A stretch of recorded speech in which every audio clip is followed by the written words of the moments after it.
Now, he's been described as a national treasure, famous for being found at a railway station and eating marmalade sandwiches. Believe it or not, Paddington Bear is 50 years old this year. To celebrate for the first time in 30 years, creator Michael Bond has written a new Paddington Bear novel. We're pleased to have Michael here this morning.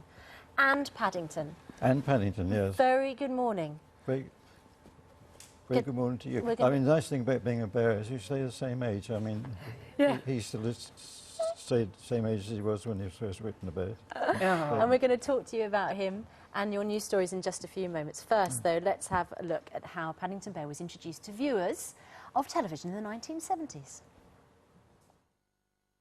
On a railway station, which was how he came to have such an unusual name for a bear.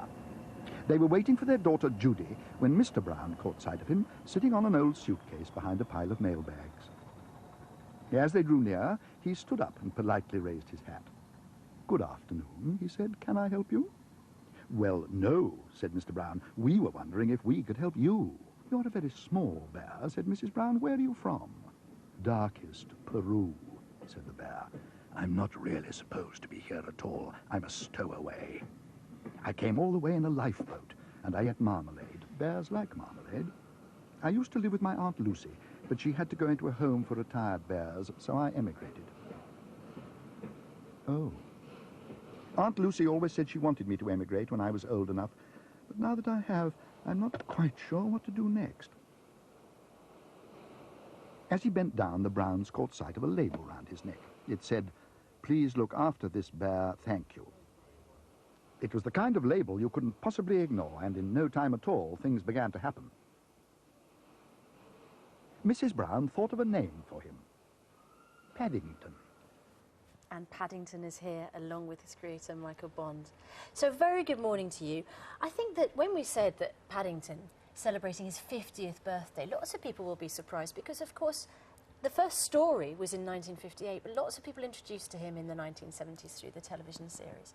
Yes, but it make an enormous difference because I think when you think of book sales, you think in terms of hundreds of thousands perhaps, or if you're very lucky, tens of thousands. But when he went on to television, it was a good evening spot at the end of the children's programmes before the start of the evening news, and suddenly the audience was 6 or 7 million. It was quite handy for you. It was. It was indeed. Can I ask, Michael, whenever I hear that voice and I see those pictures, it takes me back 30 years and getting ready for a marmalade sandwich myself and a cup of tea with Mum and Dad. How did it all start? How did the Paddington It started Bear... life as a doodle because I had a blank sheet of paper and a typewriter. I was working for the BBC at the time. I was a television cameraman, but I was writing in my spare time, and you know nobody else is going to put any words on. You've got to. I'd bought a toy bear for my then wife for a Christmas present, and we called it Paddington because I'd always wanted to use the name. It's a nice kind of important West Country ring to it, and rather safe-sounding name. And we had him on the mantelpiece in the flat where I was living, which was near the Portobello Road.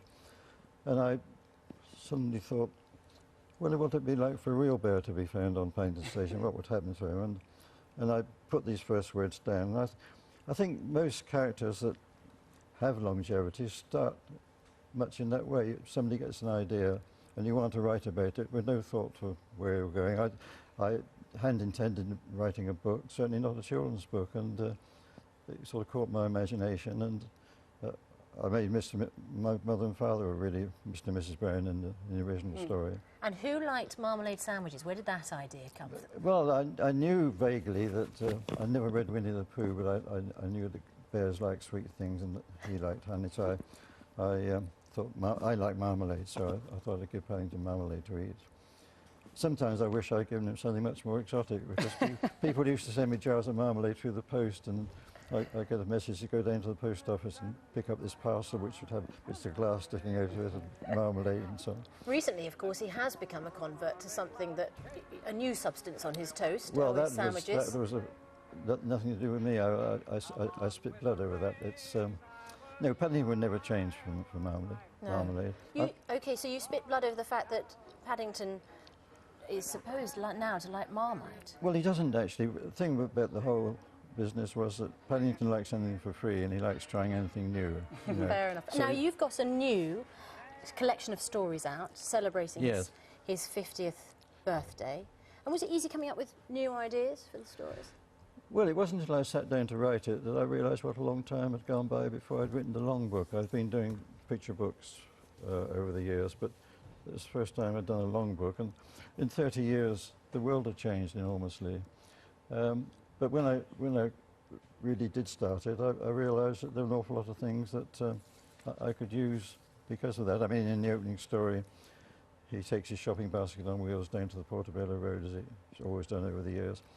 And when he comes out, it's not there. It's been towed away. Well, that wouldn't have happened 30 years ago. Let me just ask you, Michael, I always see it as a very British story, marmalade sandwiches, Paddington, etc. But it was a global phenomenon as well, wasn't it? Yes, it is. It is now. I think it's published in about 40 countries. And, well, I think during that time, when I wrote the first book, I made it darkest Peru because it seemed so far away, the other side of the world. People only explorers went to Peru in those days, but nowadays, you know, it's part of the tourist route, really. No, I think the world too has grown smaller in the sense that people all over the world are wearing the same clothes. You see the same shops and so on. Have you got a large collection of Paddington Bears now, or you still got the original? I've still got the original, yes, which is nothing like the one in the books because it's quite small, and so.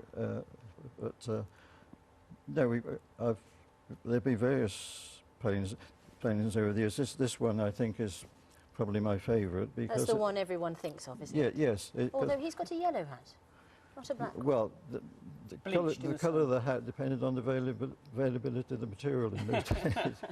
And what was in colour. I mean, one year red was in colour, another year black, another year yellow. Michael, Well, thank you very much. lovely to meet you, and Thanks lovely for to making see my you, childhood, Paddington. My marmalade sandwich is so tasty. Well, I had a Young man. marmalade. I had marmalade. I don't have it in sandwich form. I have marmalade on toast in the mornings every morning. Every morning still. Every morning. Oh, yeah. And Dedication to you Paddington. share it with Thank you. Paddington. Michael Bond, lovely to see you. Thank you you. very much, and happy birthday, Paddington.